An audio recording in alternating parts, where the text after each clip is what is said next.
Doris, hello. I think she's sobered up a little.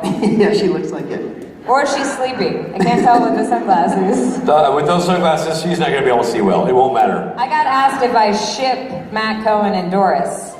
Well, I know we ship Doris from city to city in a box, so thank you. Thank you. It's nice to see that Norton is officially clocked in. I really did not expect you to be on that one, man. Oh, okay, it's a bridge too far. Anyway, ladies and gentlemen, she's a fantastic actress, but this woman can sing, and she's performing with this band tonight on this stage. Do not miss her singing with this band, because it's amazing. Emily Swallow, everybody! Let me put you in a picture. Let me show you what I mean. The Messiah is my sister. Ain't no king that you might be. I had a dream, I see the light. Don't put it out, it's alright. She's my sister. That's Doris. right. Hey, you want to sing together tonight? I would love that. Okay, cool. Hold on, now we gotta play again to get you off stage, because you got Doris. Ladies and gentlemen, Wait, what? Doris and Emily!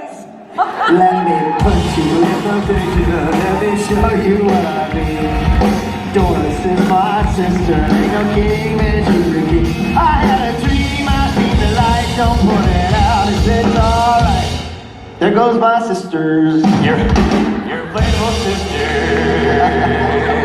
Baba! Richie! This is the awkward part of the program, Yes. where we introduce ourselves. Right. So pretend like we're not here. Okay.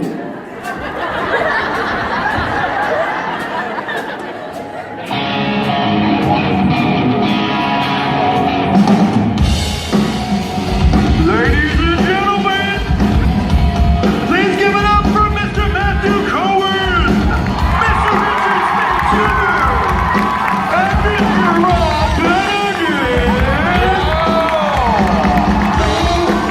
It's a magic number. Yeah, it is. It's a magic number. Three. It's a magic number.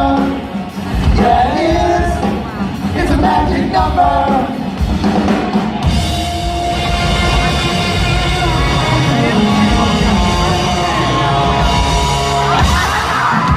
Yes. We got a really sturdy chair today. I felt confident about it. No, I felt good about it too. I'm still dizzy though. Yeah, I saw you almost black out. Whew. What's happening, DC? How we doing? Maybe you don't recognize Matt Cohen because his costume was so good last night. What was it, Matt? Well, it was a hat. Is what it is. Well, Rich tried to make me Founding father. Babe Lincoln. Abraham Lincoln. Babe Lincoln. But the beard was one of those ones that don't stick very well, so it didn't make the first sentence I said. Uh-oh. I was like, hey, DC, how you doing? Yeah, I said that. Oh, right on. I said if anybody got a good picture of Matt with the beard on, that's like having an image of Sasquatch because it's like it barely existed. It was literally 15 seconds. It's because you have a little bit of... The whole thing. Yeah. I should have. So after that, it just looked like Matt in a suit wearing the Harry Potter sorting hat. Which is equally as awesome. It is. Has nothing to do with Washington, D.C. You also or kind of look like the green eggs and ham guy. Like I was gonna say, same I am. That reminds me when I went to Halloween one time and I was Han Solo and my buddy had this great Chewbacca outfit, but I lost him in the party and then I was just a dude with a vest. But then you really were Han Solo. Solo Han. Solo Han Solo. Nobody else thinks I'm that's on fire today. Rich, Rob, you both should just equal mic drop to the left on that one. That's true. Perfect joke. Are you tweeting or what's going on? Hold on, I got a message from Rob. Time for our panel. Okay. Hey, should we answer some questions, fellas? Nah. Okay, sure. Okay. Let's do it. Let's start with This side. yeah. Hi. Hi. Hi. So you all got to be very different creatures on the show, so if you could have been any other creature, what would you have been? The old if you could be another creature question, Robbo. That's right. Were we creatures? I don't know about creatures. What creatures are on the show? Like characters? You mean like a creature, like a critter, like a thing that crawls around? Characters or monsters? I've always wanted to be an armadillo. I don't know if that's on the show.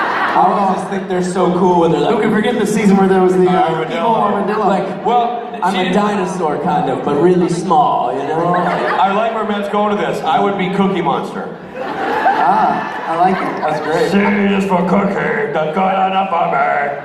That's great. I'd be Freddy Krueger. Freddy Krueger. And that way it was great, because you could have your big razor fingers and I could say, cut the cookie into thirds. So I could share with the armadillo. Here's for cookie, the good enough for Fred. And then when I get really scared because I see Freddy Krueger, I just curl into a little ball. I'm like, And I can't kill you. can't do anything with my armor. That's gonna be a great episode of Supernatural, by the way. Really, and Scooby- you're welcome for that grounded and heartfelt answer. Scooby-Doo has nothing on that Nat Geo episode we're gonna do. When the writers see this on YouTube, Oh, they're going to start hammering away. By the way, that's them logging off of YouTube. their old-fashioned typewriter. Knock the monitor right off the... By the way, this is how I type. And by the way, don't you have to hit the register the other way? Not my word. Are you typing in Hebrew? I'm typing in Hebrew. He's playing a bongo and a drum. And I'm playing bongos too. Are you Tito Puente? I mean, I gotta... Hello, I'm typing a letter to my family. Dear amigos. All right, you. Fine. Okay, this question is just for Matt. I'm kidding. Matt, I'm kidding. Best question of the day. Question for Matthew. I love questions for me. But it was a joke. But Wow. it's for all of you. It's wrong, so it's still for you. You know what? If I was an armadillo, I'd be in a little ball right now. Yeah. Strong opener. So you all play on the show. So if you could, I sure should hope so. We're in the wrong room. so if you could switch your actual like characters. So like, Rob would be Gabriel. Rich would be Chuck. Rich Would be Chuck? would be Chuck. Uh-huh. And then Matt would be Matt. I had it right in my head. You all know the roles you play, and if you three could switch, like what would you do with the powers that you would have? Okay, so I'm Gabriel. You're Gabriel. Right. Rich is Michael. Right. I'm Michael. And Matt is Chuck. There you go. There you go, okay. So what would you do with your powers? If I were Matt, I'd be so freaking hot, I would just sit around fiddling with myself. I'd be so fired up, I'd be touching my ass going, shaw. Motherfucker. I'm freaking hot. I'd burn all my pants. Don't eat them. Tear up all my shirts. You'd make a great Babe Lincoln, by the way. Oh, I'd be a Babe Lincoln. I would snap my finger and make us all be in Stranger Things. That'd be the TV show. And go boom, and then we'd be in Stranger Things.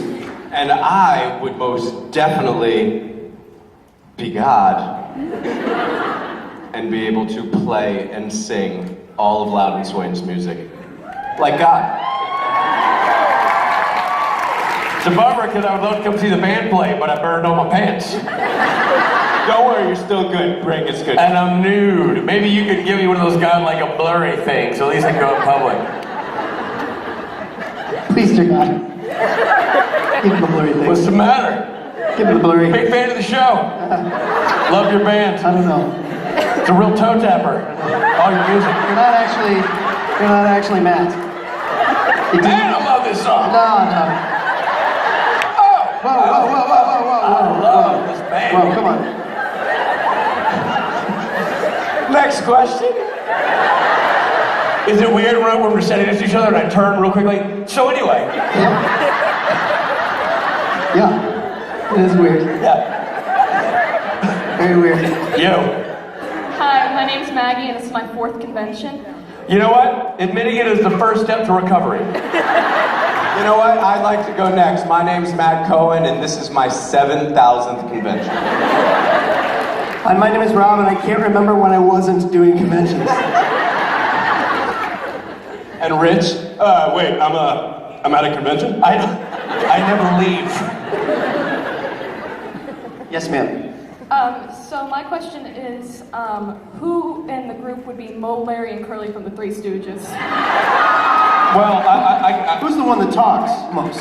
Who's the guy who's like, I'm Moe. yeah, the guy, the main guy. The short one with the bowl cut. Yeah. Yeah, I'm Moe. Who does most of the hitting? Gets irritated Yeah. all the time. But you guys, this is the debate. I'm obviously Moe. But like, here goes the, first of all, which era One are we has the doing? hair. Are we doing Chimp or are we doing Curly? Curly.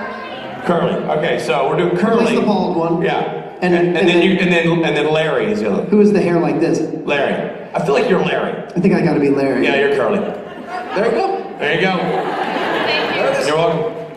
You. This is mostly for Rich, but y'all can hop on it if you want.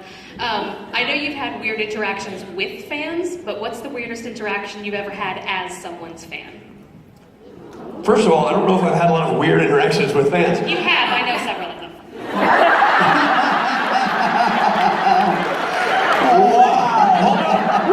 I think you're having a conversation here. I like this one right here. Do tell. I'm Rain's friend, if that helps. Say it again? I'm Rain's friend. But those aren't, Rain is a very passionate fan, but I don't think they're strange interactions. You don't know her as well as I do then? You know what, to be honest, it sounds like you've had a lot of strange interactions with fans.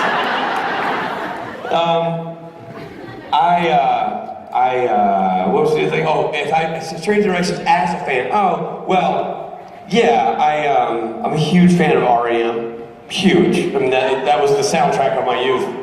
And I haven't had any, like, I saw Michael Stipe in the lobby of a hotel one time. And just, almost shat myself because I was so excited. But I didn't do anything about it. Then I saw Mike Mills, the bass player, at South by Southwest one year, and I literally followed him around till I could get... I do the thing that you do to Misha, is what I do. I trailed him awkwardly until I saw him.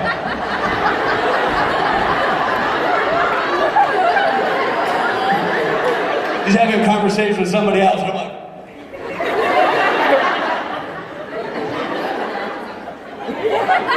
Finally, he's like, what?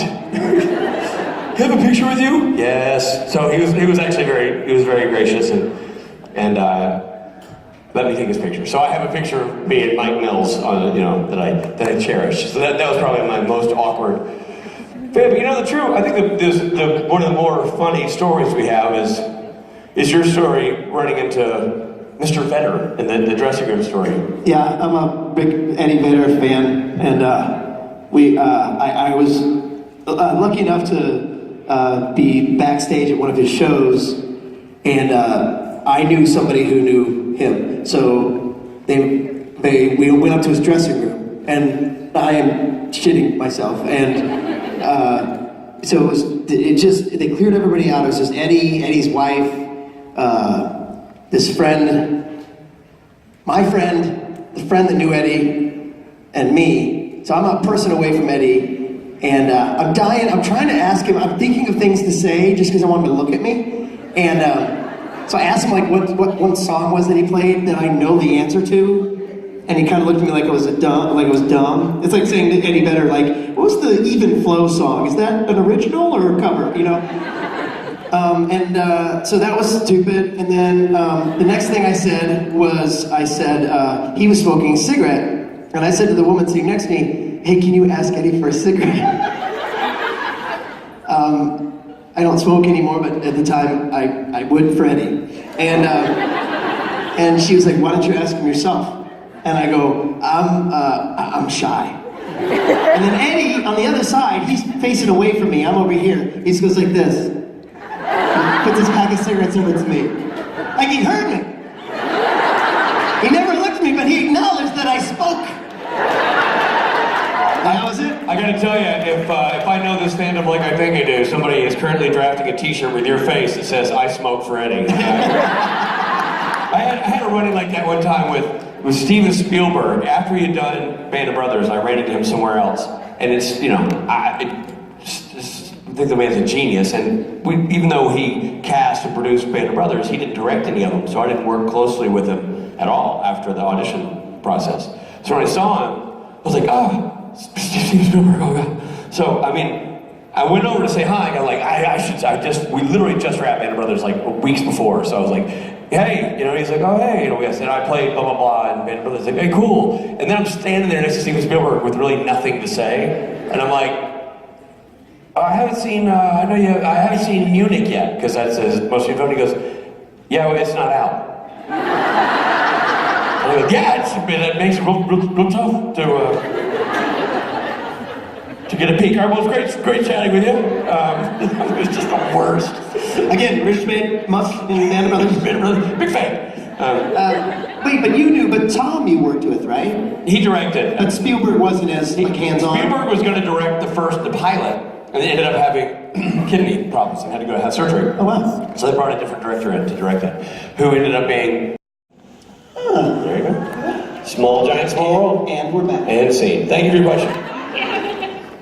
Excuse me. Oh, hi. I have some cupcakes for Misha. Okay. Ma'am, he's not... This is the R2M Panel. This is not Misha. Who are you? He's him. He's him. Why do you matter to me? I'm not Misha. We don't. We're not. We don't really. No. That's nice for you to bake homemade... Stand here until Misha gets here? Yeah, have a seat. Yeah, grab there you go. This is just... Yeah, makes total sense. Yeah. No, I actually just left my phone out here, so I came to get it. Oh, cool. And then Liz gave me some cupcakes to bring on stage. Okay. To give me an excuse. Oh, that's your phone? Hey, there's my phone. Oh. Sorry, you missed your chance. I know, I took my chance. I apologize. Silly antic. You really want a cupcake, though, don't you?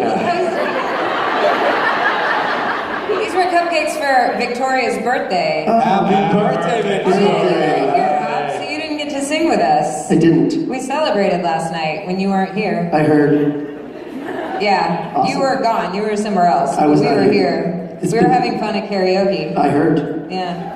I'm Okay, jealous. bye. Thank you. Bye, guys. I'm gonna go find Misha now. All right. Bye, Emma. Good luck. I went wrong, everybody. It was wrong. Sound like you went to my diction coach. All right. You. Hi, my name is Sam. Hi, Sam. So, Richard, thank you so much for that fantastic speech this morning about veterans and positivity. My pleasure. Say it because I mean it. I did not hear it, but I'm sure it was amazing as usual when you talk about our military and our veterans. I wasn't here, so it was pretty good. So, as the daughter of a veteran and an active duty military, I was wondering, in honor of Veterans Day, if you could join any branch of the military, what would it be and why? That's your question. For starters, thank you for your service and to your family for their service.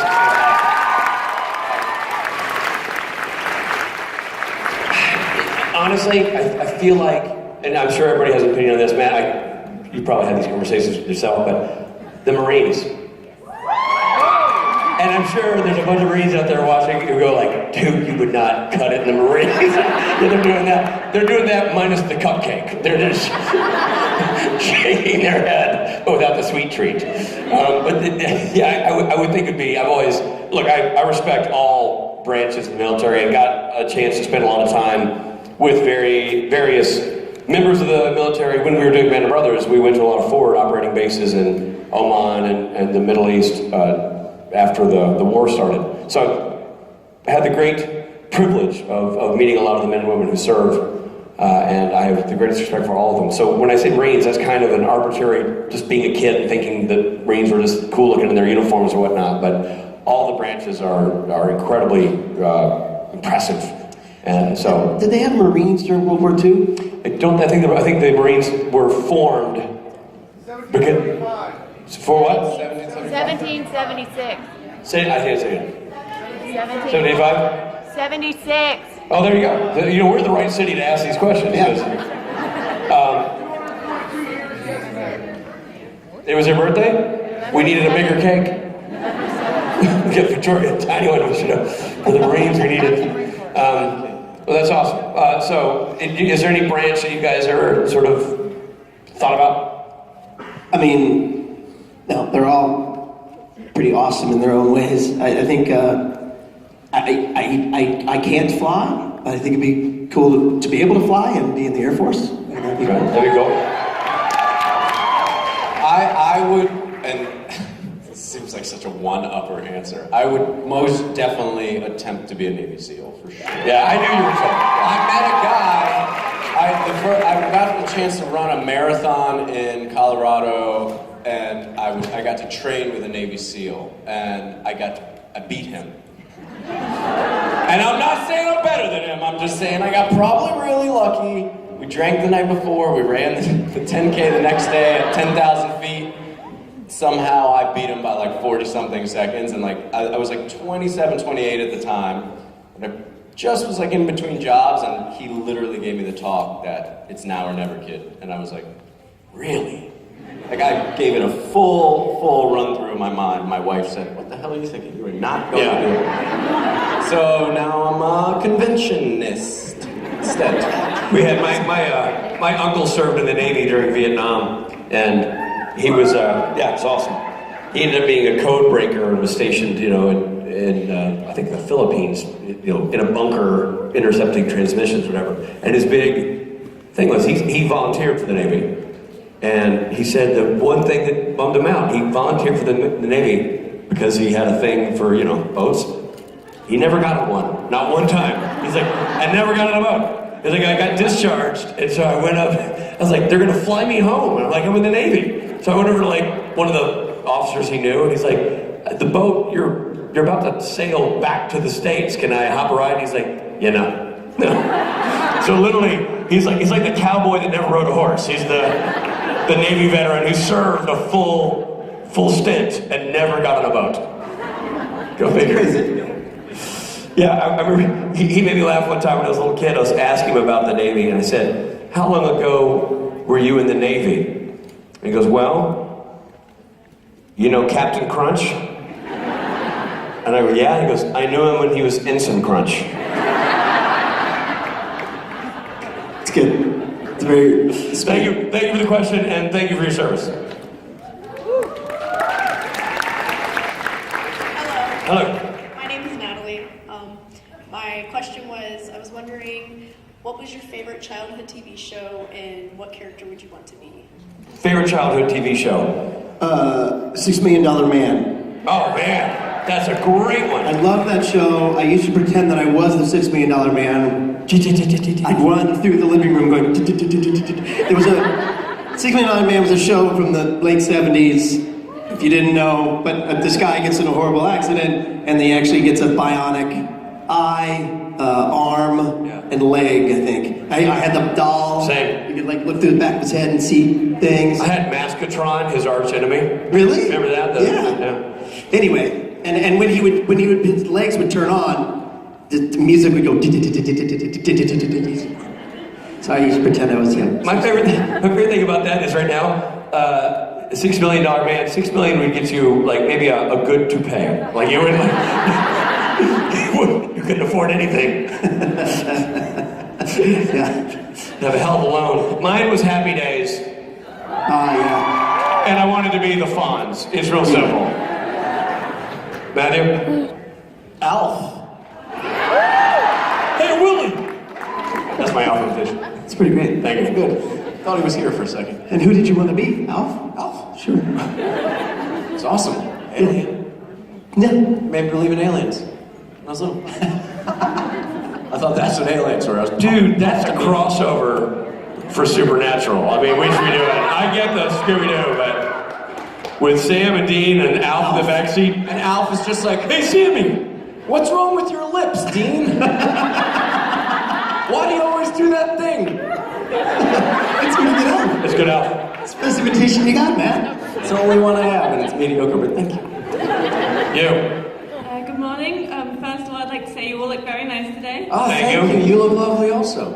And now my question is, based on a joke you made at karaoke last night, Uh-oh. if you guys were in Harry Potter, who would be Harry, who would be Ron, and who would be Hermione? I think that's pretty easy. Hermione. You'd be Harry, right?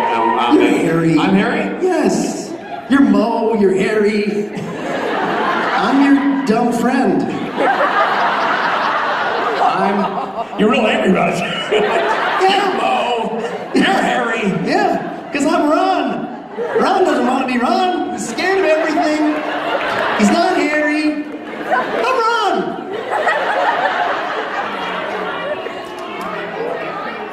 What? Yeah, I do get Hermione. Never doubted it for a second. That really happens? They hook up? Yes. Spoiler alert. Thanks a lot, guys. Thank you for the question. You? Hi. How close is Kings of Con to its original idea that you wanted it to be?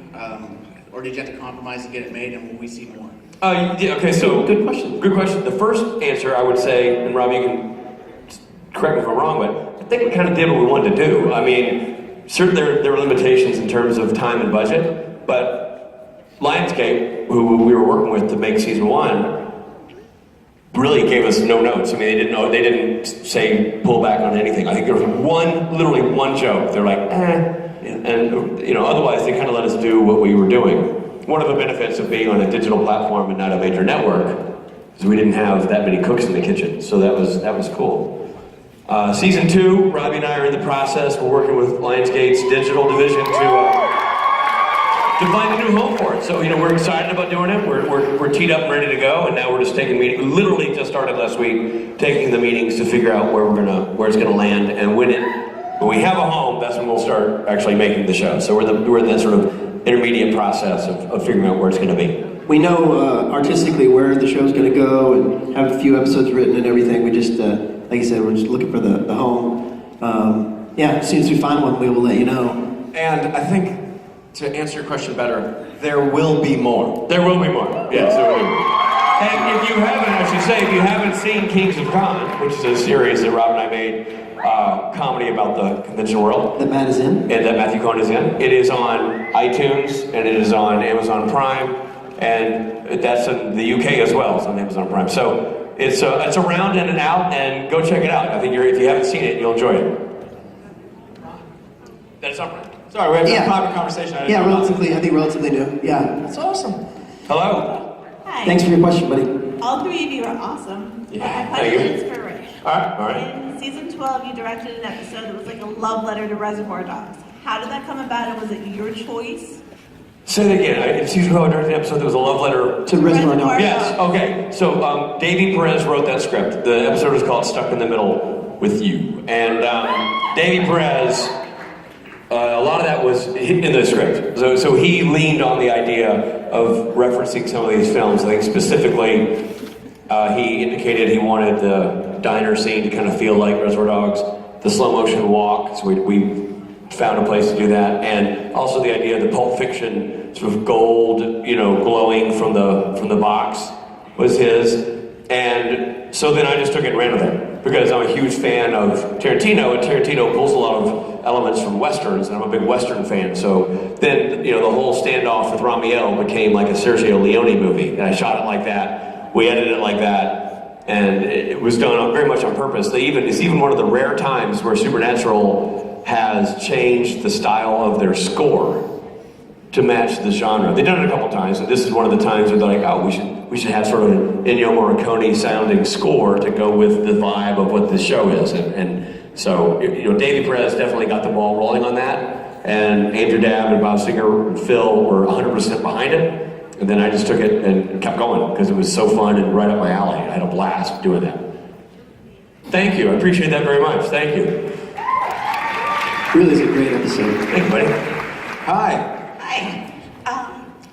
Rob, I love you. Loud and Sweet is one of my favorite bands. Thank you. Matt, a bunch of people want me to tell you that we love what you're doing on General House. We're so glad you've got a storyline. We really love you with Ava. Thank you. My question is for Rich. What is happening with Road to Appomattox? I appreciate. I appreciate the padding and the stroking before the letdown. Love all of you. So the question was about a miniseries that's on my IMDb page, Appomattox. I don't think that's happening. That seemed to have gone into development, to no man's land. So I'm afraid that thing just doesn't exist anymore, unfortunately. Which is too bad. It was it was so well written and such a great idea. And who knows? You never know. Sometimes these things come back to life. As of now, I don't honestly know what the update is, sadly. Sorry about that. Thank you. All right. Hi. Sorry, I'm fangirling, so I'm trying to keep my nerves down. My fiance and I love you guys. He's the reason I got on this show, so that's the reason we're here. It's all his fault. And I had a question. We're getting married next October, and we would love to hear the best marriage advice you think you can give, as well as advice you think we should stay away from if we ever hear it. Good question, too. Okay. I have the first. Yeah. An open bar is the key to a successful marriage. Wow. The whole marriage. The best advice I ever got, because I was so stingy at the time, was like, I'm not having an open bar at my wedding. The first thing, when I got to the venue on the day, my dad said, so where's the open bar gonna be? And I was like, oh no, it's gonna be a pay bar. And he's like, well, get the divorce papers. And I immediately went and paid $2,500 more to have an open bar. And I'm still married. Hey. 8 years later. Thanks, Dad. That's hilarious. I think the key to a marriage is communication. You just have to keep talking. When that drops out, it's really difficult to maintain. You've been married, what, 10 years? Yeah, like 8-ish, yeah. And 15, 18? 14. 14 years? I've been married for 22 years. But but it's hard work. You gotta keep working at it and keep communicating. I can't think of what's bad advice. Here's what I think is bad advice. For starters, I agree with Rob on the communication. That is absolutely key. Man, if that is a surefire way to screw things up if you're not communicating a lot. And to your fiance or husband, wherever he is, brother, happy wife, happy life. Do what she needs you to do. And trust me, that'll pave the road, kid. Trust me on this one. Or don't and find out. I'm telling you. Happy wife, happy life. Here's the piece of advice, genuine piece of advice that I think I realized when I know we're all dads. People go, well, we're having a tough time in our marriage. We should have a child. That'll bring us together. No. Having kids is awesome. Everybody, minus Mr. Norton, is a father on the stage, and we love. Not that he knows that. Well, he was mighty close to Doris backstage. I don't know. We might have little inflatable drummers running around here. Hands off. But we're all dads. We know that having kids is the greatest thing of all time. But it's also such a challenge. And I think there's that misnomer of or the idea of having a kid, if it's not already rock solid, because having a kid strains everything, because it's financially different. Your timing, your schedule, your life becomes about something else. And so if it's not, rock solid out of the gate, it's gonna find the weak links in the chain. So you want to be sure that you're really both in it and fired up to have kids before you go down that road. I have one more to add to that, and I'm so sorry, but it just is relevant. It became relevant in my life recently. Where's your husband? Treat this woman in a way that makes all other guys and all other women jealous of her. That's how you should make her feel all the time.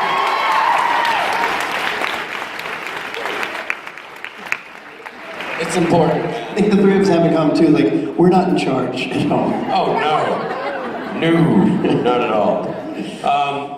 This was fun. This was an enjoyable time, everybody. It's always a delight to be in this city. It's always a delight to share the stage with these gentlemen. Ladies and gentlemen, that's Matthew Cohen over there. That's Robbie Benedict. Richard Lee Jr. Thank you, boys. Thank you, guys. It's a magic number. That is. It's a magic number. Three. It's a magic number. See ya. That is. It's a magic number.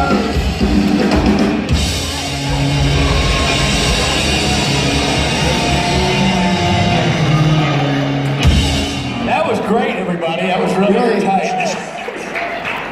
Man, I tell you, when you're hungover, just really all falls apart. But listen, I know we're having a lot of fun, but the fun stops now. Because this is not a game anymore. Now it's a competition. This is not about listening and laughing and sharing. This is every man and woman for themselves, because this is the costume contest. It's a costume contest. A full contact sport. It's a costume contest. Somebody's gonna die. I you. Have fun, everybody. It's your own dumb fault for signing up. Oh, and there's Adam Mann, everybody. You're